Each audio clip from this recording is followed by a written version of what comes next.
Bonjour à toutes et à tous, c'est l'heure des nouvelles actus. On commence tout de suite avec le sommaire de ce vendredi 18 juin. C'est la 4e fois que Sébastien Piat parcourt la France à vélo.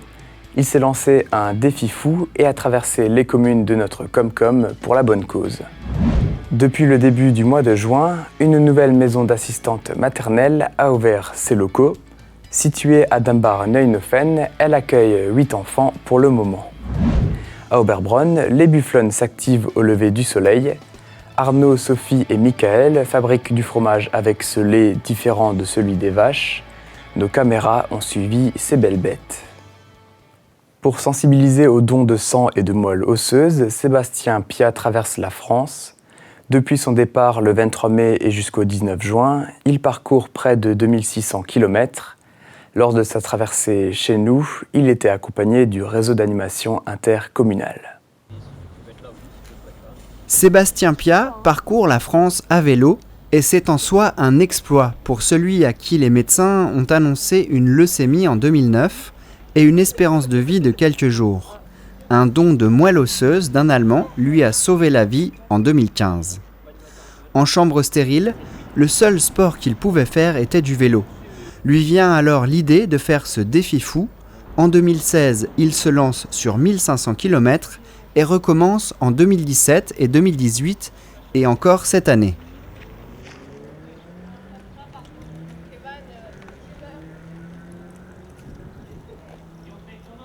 Alors c'est le 4e défi. Ce défi, il est défi fou parce qu'à la base, je devais partir d'Allemagne pour rendre hommage à mon donneur de moelle osseuse. Et c'est vrai que j'avais prévu de passer à Reichshofen depuis 2 ans. Donc j'ai tenu mes engagements et je suis là pour vraiment sensibiliser aux dons de sang et de moelle osseuse. Et cette sensibilisation est importante pour faire avancer ce don qui ressemble à un don de sang, contrairement au don de moelle épinière. Le registre national des donneurs de moelle osseuse est encore trop faible et ne compte que 321 000 donneurs en 2020. Il est donc très rare de trouver un donneur compatible, une chance sur 1 million.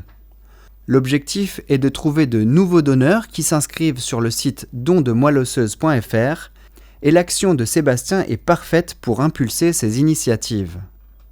Donc en fait, le défi fou, le but c'est de rencontrer le plus de personnes possible à travers des associations de dons de sang, des mairies, des presses. Donc là, cette année, il y a un peu plus de 2600 km sur 24 étapes. Ça a pris départ le 23 mai et j'arrive le 19 juin en Mayenne à Château-Gontier. Là-bas, il remettra ses dons récoltés à l'association Leucémie Famille 53 qui financera des casques de réalité virtuelle pour des enfants malades. Mais avant ça, un jour de repos chez ses amis, la famille Beuler, puis il repartira en direction de Dieuze en Moselle. Sur la route, il est accompagné des mascottes Alpha, donné par un enfant comme compagnon de parcours, Beta, reçu à Benfeld, et aussi Sépi, la cigogne. Les derniers kilomètres de cette étape, il les a faits avec les jeunes du réseau animation intercommunal qui participent ainsi à cette bonne action.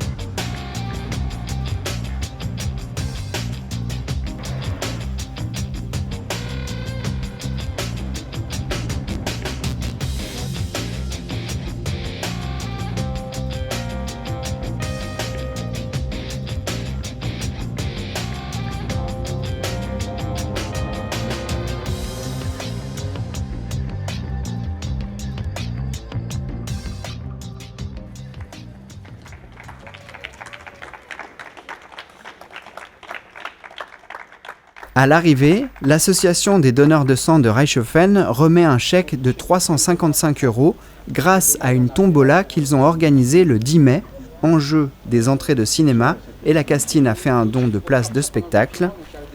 L'aventure de Sébastien se poursuit, ses étapes sont visibles sur sa page Facebook et sur le site moncombatcontrelaleucémie.fr. On pourrait croire que 4 litres de gel hydroalcoolique ont été nécessaires, mais en tout cas, les mains et le reste étaient propres et les spectateurs assis à distance pour ce spectacle.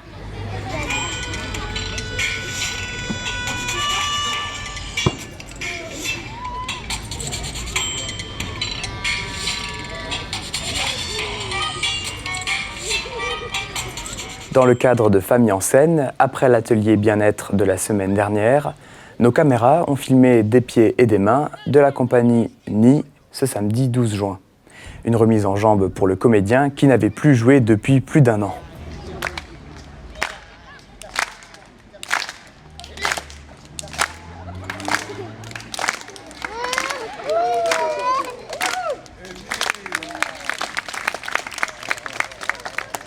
Ce spectacle était un petit avant-goût de Môme en scène qui aura lieu du 4 au 8 août.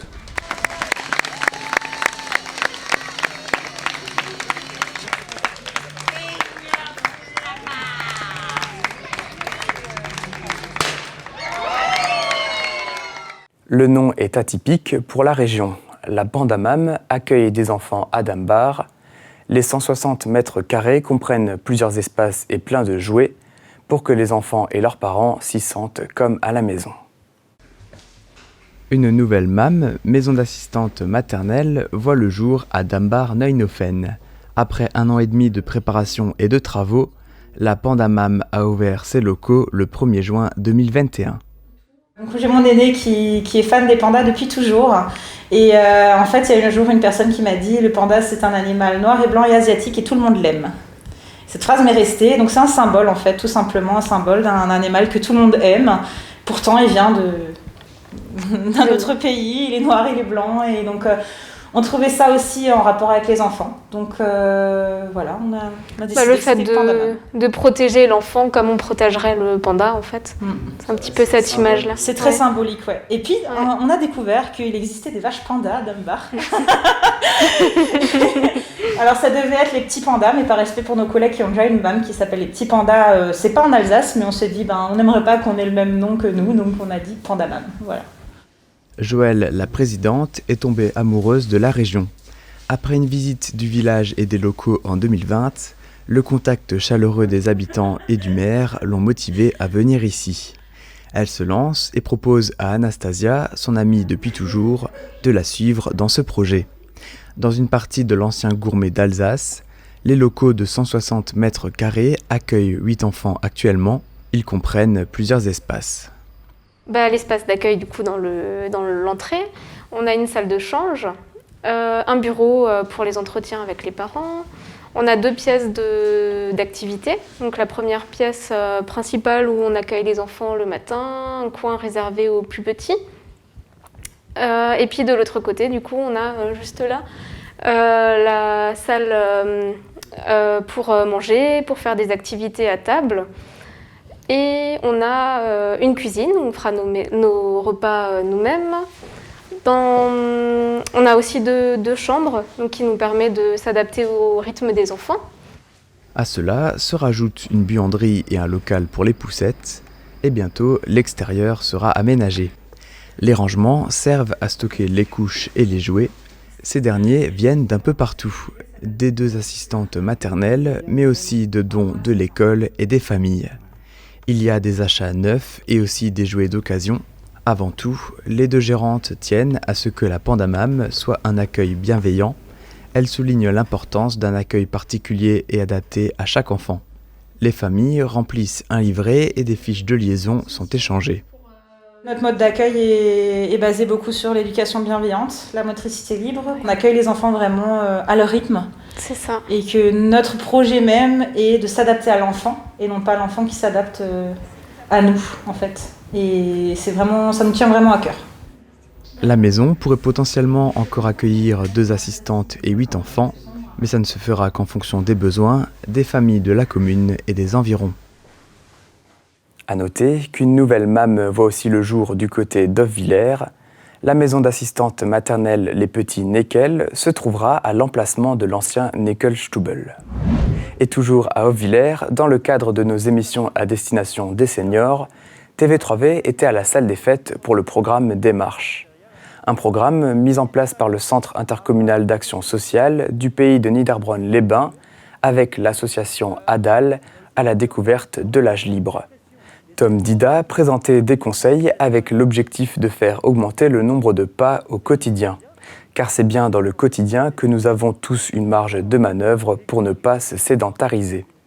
Les nombreux bienfaits de l'activité physique ont été exposés et nos caméras ont filmé ce temps de rencontre. L'émission sera disponible dès la rentrée sur le canal local et sur notre site internet. Avant de manger du fromage, il faut du lait, et pour avoir du lait, il faut le traire. La traite est faite tôt le matin. Le reportage est signé Rémi Neusch. Le secret d'un bon fromage, c'est avant tout le savoir-faire. Mais aujourd'hui, nous allons percer un autre secret d'un bon fromage, la qualité du lait, celui des bufflonnes. Pour le voir, on commence tôt le matin avec la première traite de la journée. À Oberbronn, Michael et Arnaud s'occupent de ces animaux ruminants de la famille des bovidés, c'est-à-dire des vaches. Les bufflonnes donnent un lait aux propriétés spécifiques, mais n'en donnent pas beaucoup à la fois. Par traite, c'est à peu près 4 litres par traite, par vache. Donc c'est très peu productif, C'est un animal qui est vraiment très peu productif, Mais les rendements fromagers de ce lait sont quand même le double d'un lait de vache. En effet, les taux de matières grasses et de protéines sont beaucoup plus élevés que ceux du lait de vache. Le lait varie selon les saisons à cause de l'alimentation ou de la météo qui peut avoir un impact sur l'acidification du lait. Et donc la couleur, elle est aussi particulière, donc il est très blanc, il n'est pas jaune comme le lait de vache, parce qu'il n'y a pas de carotène dans ce lait. Et c'est pour ça que les produits sont tellement blancs, Parce que si on faisait de la mozza avec le lait de vache, ça serait vraiment, elle serait jaune, Sitôt la traite terminée, les bufflonnes s'empressent de rejoindre le champ pour profiter du beau temps. La mozzarella est plus consommée l'été, c'est donc une saison très importante au domaine des bufflonnes. Plus de la moitié du lait sert à la fabrication de ce fromage. Il a d'ailleurs remporté la médaille d'argent de la meilleure mozzarella de France. En été, les ex-génisses de 3 ans ont donné naissance à leur premier veau. Il y a plus de lait. Donc il y a un indice sur les cornes qui peut nous donner un peu, qui peut nous donner leur âge. Donc on voit qu'il y a des stries sur les cornes et chaque strie correspond à 1 an. Leur lait sera transformé en plusieurs sortes de fromages ou de yaourts à Urvillers pour être vendu le vendredi soir à Oberbronn et le samedi matin à Urvillers. Le domaine des bufflonnes déménagera à Urvillers l'an prochain quand la construction du bâtiment d'élevage avec une fromagerie et un espace de vente sera terminée. Avant de se quitter, une petite info. À l'occasion de la fête de la musique, ce lundi 21 juin, nos caméras seront à Reichshofen pour filmer les concerts. Au programme à 19h, le groupe Drissofeners et à 20h, le groupe Jazzmuck. On vous mettra un extrait dans les actus la semaine prochaine et les concerts seront rediffusés au courant de l'été. Les actus, c'est fini. Mais tout de suite, dans l'interview de la semaine, focus sur le club vosgien de Rothbard. Ils reprennent leurs activités, notamment avec une sortie le 27 juin. Dans la chronique, Iliane parle de Vitality, le plus gros club d'e-sport français. On se retrouve le vendredi 25 juin pour de nouvelles actus. Portez-vous bien.